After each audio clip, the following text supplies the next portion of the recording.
प्रिय विद्यार्थियों, आज हम स्नातकोत्तर उत्तरार्ध की पंचम प्रश्न पत्र में निर्धारित व्याकरण महाभाष्य का अध्ययन प्रारंभ करेंगे। वस्तुतः व्याकरण महाभाष्य महर्षि पतंजलि द्वारा रचित एक महत्वपूर्ण ग्रंथ है। हमारे पाठ्यक्रम में व्याकरण महाभाष्य के प्रथम अध्याय के प्रथम पाद के प्रथम आहनिक पस्पशाहनिक का अध्ययन निर्धारित है।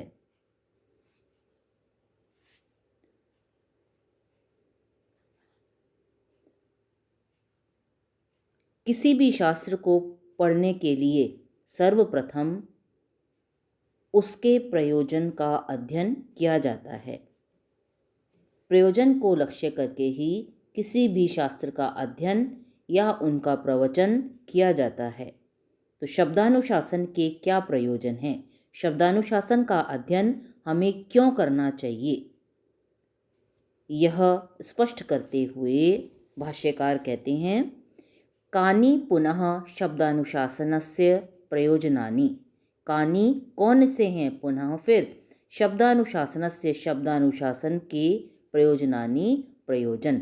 शब्दानुशासन के मुख्य प्रयोजन क्या हैं?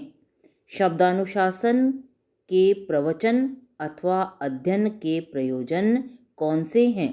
शब्दानुशासन का अध्ययन अथवा प्रवचन क्यों करना चाहिए? इसका उत्तर देते हैं, रक्षोहागम लघ्व संदेहा प्रयोजनम। तोड़िए देखिए इसको। रक्षा ऊह आगम लघु असंदेहा प्रयोजनम। शब्दानुशासन के अध्ययन के मुख्य प्रयोजन 5 बताए गए हैं। वे क्या हैं? प्रथम रक्षा, द्वितीय ऊह, तृतीय आगम, चतुर्थ लघु और पंचम असंदेह। ये 5 शब्दानुशासन के अध्ययन के प्रयोजन हैं, उद्देश्य हैं। अब इनको क्रम से स्पष्ट करते हैं हम। सबसे पहले आया था आपका मुख्य प्रयोजन में, पहला था रक्षा। तो रक्षा के विषय में क्या कहते हैं वो? रक्षार्थम वेदानाम अध्येयम व्याकरणम।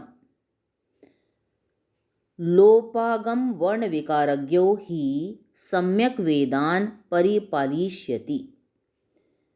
वेदानाम रक्षार्थम, वेदों की रक्षा के लिए व्याकरणम अध्येयम, व्याकरण शास्त्र को पढ़ना चाहिए। जो आपका पतंजलि का महाभाष्य है, ये व्याकरण शास्त्र का ग्रंथ है, व्याकरण शास्त्र परक है। तो कहते हैं, वेदों की रक्षा के लिए व्याकरण शास्त्र का, इस व्याकरण शास्त्र का अध्ययन करना चाहिए। क्यों करना चाहिए? क्योंकि लोप, आगम और वर्ण विकार को यह जानने वाला व्यक्ति ही निश्चित रूप से सम्यक रूपेण वेदान, वेदों को परिपालिष्यति, परिपालित करेगा, उनकी रक्षा करेगा। वेदों की रक्षा के लिए इस व्याकरण शास्त्र का अध्ययन करना चाहिए, क्योंकि लोप, आगम और वर्ण परिवर्तन को जानने वाला व्यक्ति ही, वर्ण विकार को जानने वाला व्यक्ति ही भली प्रकार से वेदों का परिपालन कर सकता है, वेदों की रक्षा कर सकता है। वेदों की जो नित्यता है, वेदों का जो अनादि स्वरूप है, उसको नष्ट होने से बचा सकता है। वेदों की नित्यता की रक्षा कर सकता है, वेदों के अनादि स्वरूप को नष्ट होने से बचा सकता है, वेद को उनके शाश्वत स्वरूप में सदैव रक्षित कर सकता है। ठीक है। वेदों की रक्षा के लिए व्याकरण पढ़ना चाहिए। वस्तुतः लोप, आगम और वर्ण विकार को जानने वाला व्यक्ति सम्यक रूपेण वेदों का परिपालन कर सकेगा। वेद के अनादि स्वरूप की रक्षा व्याकरण शास्त्र के अध्ययन से हो सकती है। क्यों? क्योंकि व्याकरण का अर्थ क्या है? लौकिक वैदिक पदों के नियमों से संबंधित जो ग्रंथ है, जो ज्ञान है, वो व्याकरण कहलाता है। जब हमें लौकिक और वैदिक पदों के नियमों का ज्ञान हो जाएगा, तब हम भली प्रकार से वेदों का अध्ययन और उनका रक्षण कर पाएंगे। रक्षा का अर्थ क्या है? वस्तुतः विद्यमान वस्तु के नाश का परिहार रक्षा कहलाता है। विद्यमान वस्तु के नाश के परिहार को हम रक्षा कहते हैं। वस्तुतः लौकिक और वैदिक शब्दों में अधिकांश शब्द समान होते हैं, फिर भी कहीं कहीं उनमें भेद देखा जाता है।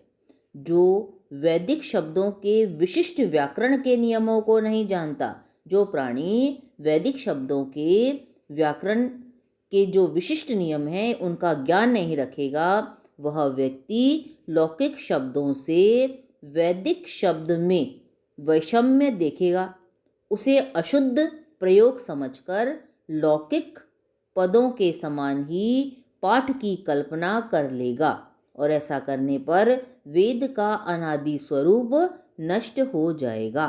इसलिए व्याकरण का अध्ययन करना चाहिए, व्याकरण का अध्ययन करना आवश्यक है।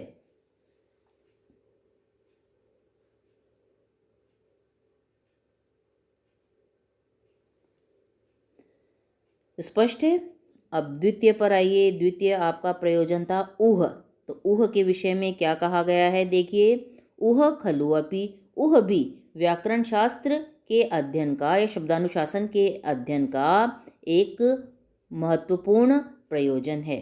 न सर्वै लिंगै न च सर्वाभि विभक्ति भी वेदे मंत्रः निगदितः ते च अवश्यं यज्ञगतेन यथा यथं विपरिणमयितव्यः तान् न अवैयाकरणः शक्नोति यथा यथं विपरिणमयितुं तस्मात् अध्येयं व्याकरणम्।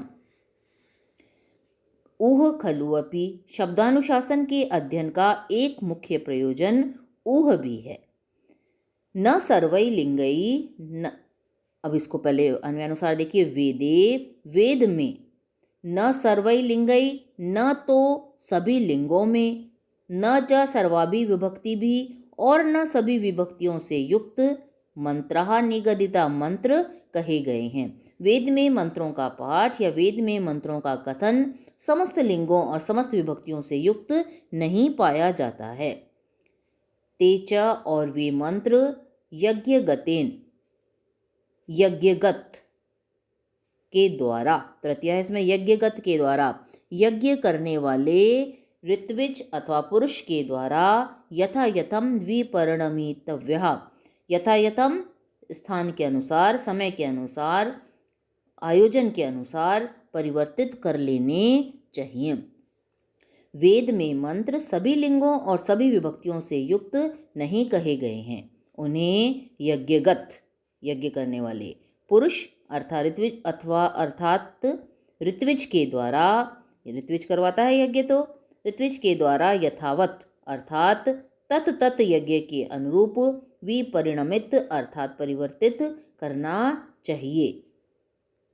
तान उनको, उन मंत्रों को अवैयाकरणः, न वैयाकरणः, जो व्याकरण शास्त्र का ज्ञाता नहीं है वह व्यक्ति न नहीं होता है शक्नोति समर्थ, यथा यथम स्थान के अनुसार विपरिणमितुम परिवर्तित करने में, तान उन मंत्रों को अवैयाकरण अर्थात व्याकरण शास्त्र को न जानने वाला व्यक्ति यथावत परिवर्तित नहीं कर सकता, यथावत परिवर्तित करने में समर्थ नहीं हो सकता। इसलिए व्याकरण का अध्ययन करना चाहिए।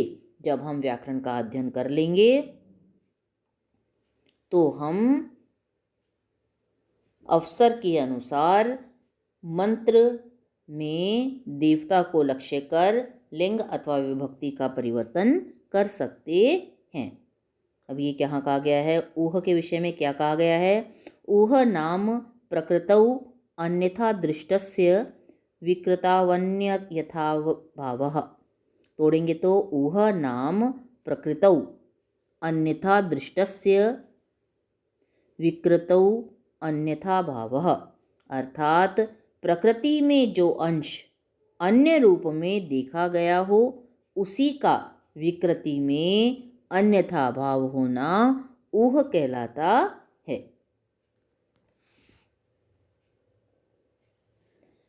अब इसके विषय में ये बहुत स्पष्ट करने वाला कथन है आपका, बहुत स्पष्ट रूप से समझ लेना चाहिए कि आप जो देखते हैं ऊह के अंतर्गत उसमें क्या कहा गया है। वेद में कहा गया है कि प्रकृतिवत विकृति ही कर्तव्या, प्रकृति याग के समान ही विकृति यागों का संपादन करना चाहिए। वस्तुतः श्रौत यज्ञ 3 प्रकार के बताए गए हैं। पहला प्रकृति रूप, दूसरा विकृति रूप और तीसरा प्रकृति विकृति रूप। स्पष्ट है? तो वहाँ कहते हैं वो आगे कि प्रकृतिवद विकृति ही कर्तव्या, प्रकृति याग के समान ही विकृति यागों का भी संपादन कर लेना चाहिए। किंतु विकृति याग में द्रव्य और देवता का भेद होता है। प्रकृति याग जिस देवता को लक्ष्य करके किया जा रहा है संभवतः वही विकृति याग का भी देवता हो, यह आवश्यक नहीं है ना, तो उनमें अंतर हो सकता है। अतः प्रकृति याग में पठित द्रव्य और देवता के स्थान पर विकृति याग के द्रव्य और देवता का पठन करना होगा और उसी के अनुसार लिंग और वचन का भी परिवर्तन करना होगा। और ये आप कब कर सकते हैं, है ना, ये आप कब कर सकते हैं, जब आपने व्याकरण शास्त्र का अध्ययन किया हो, विभक्तियों का ज्ञान हो, आप उनको किस प्रकार परिवर्तित करना है अर्थ के अनुसार, यह आप जानते हों। जैसे दर्श पूर्णमास के प्रकरण में आप क्या देखते हैं कि सब विधियां कह दी गई हैं जो इस कर्म की संपन्नता के लिए आवश्यक थी, है ना। दर्श पूर्णमास यज्ञ के संपादन करते समय समस्त विधियों का कथन वेद में किया गया है जो कि इस कर्म की संपन्नता के लिए आवश्यक थी, है ना। अब इन समस्त इष्टियों को प्रकृति माना जाता है। अब इस प्रकृति के आधार पर विकृति याग जो बाद में छोटे छोटे याग किए जाएंगे उसमें देवता और लिंग का परिवर्तन कैसे किया जाए, यह आप कब कर पाएंगे, जबकि आपने व्याकरण शास्त्र का अध्ययन किया होगा। इसलिए शब्दानुशासन का अध्ययन आवश्यक माना गया है। ये 2 प्रयोजन आज हमने पढ़ लिए, 2 प्रयोजनों का अध्ययन किया हमने, शब्दानुशासन के या व्याकरण महाभाष्य के। कल हम आगे के प्रयोजनों का अध्ययन करेंगे। इससे आप पढ़िएगा, कंठस्थ करिएगा और अगर समस्या आती है तो आप पूछ सकते हैं। आपका स्वागत है।